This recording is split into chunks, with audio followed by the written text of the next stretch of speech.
আপোনালোকে জানে যে যোৱা 25 তাৰিখে লক্ষীমৰী গাঁৱৰ শাহ আলম তাৰপিছত তেওঁৰ ল'ৰা আৰু তেওঁৰ ভাগিন তিনিজনে মিলি আমাৰ দেশী পৰিয়ালৰ মিৰাজুল হকক ৰাতি আহি হানিছে খুচিছে লগতে তেওঁ গুৰুতৰ জখম কৰিছে। গুৰুতৰ জখম কৰাৰ কাৰণে আমি ততাতৈয়াকৈ কোচবিহাৰলৈ লৈ যোৱা হৈছে। কোচবিহাৰৰ পৰা আমি GMC-লৈ প্ৰেৰণ কৰিছে হস্পিটেল কৰ্তৃপক্ষই। তাৰ পিছত যোৱাকালি কিন্তু তেওঁ ঢুকাইছে আৰু এইটো লৈ আমি পুলিচৰ ওচৰত আহিছোঁ। আমি সমদল লৈ আহিছোঁ যে আসামী তিনিজন যাতে কেতিয়াও বাচি যাব নোৱাৰে, আইনৰ সুৰুঙালৈ ওলাই যাব নোৱাৰে। তাৰ কাৰণে আমি আজি আমাৰ এই দাবী। লগতে আমি ক'ব বিচাৰিছোঁ পুলিচৰ ভূমিকাৰ ওপৰত আমাৰ অলপ হ'লেও কিন্তু সন্দেহ আছে।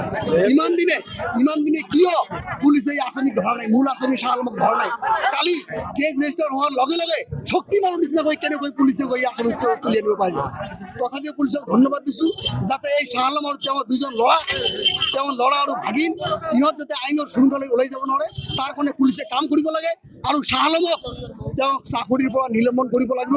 আৰু চৰকাৰে ধুবুৰী প্ৰশাসনে এই মিৰাজুলৰ দুইজন যে নাবালক বাচ্চা আছে এই দুজন বাচ্চাক অধিকমে 10 লাখ টাকাৰ ক্ষতিপূৰণ দিয়াৰ ব্যৱস্থা কৰিব লাগে। এই দাবী আগত ৰাখি আজি আমি কিন্তু ধৰ্ণা কাৰ্য আগবাঢ়ি আহিছোঁ। শিক্ষা বিভাগত আমি ভাবিছোঁ বা আমি আশা ৰাখিছোঁ যে পুলিচ প্ৰশাসনে শিক্ষা বিভাগত এই বস্তুটো অৱগত কৰিব যে তেওঁ এজন হত্যাৰ গোচৰৰ এজন আসামী বুলি অৱগত কৰিব। লগতে আমি জিলা আয়ুক্তক লগত দেখা কৰি কথাখিনি অৱগত কৰিম। ৰঙাপাৰাবাসীৰ বাবে সুখবৰ। আপুনি যদি দুচকীয়া বাহন ল'ব বিচাৰিছে তেন্তে এতিয়াৰে পৰা আৰু চিন্তাৰ কোনো প্ৰয়োজন নাই।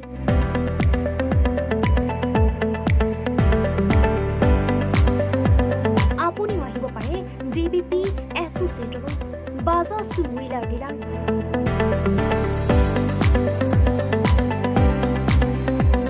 আমাৰ ঠিকনা ৱাৰ্ড নং 8 ঠাকুৰবাৰী ৰোড, ডাকঘৰ, ৰঙাপাৰা, জিলা শোণিতপুৰ।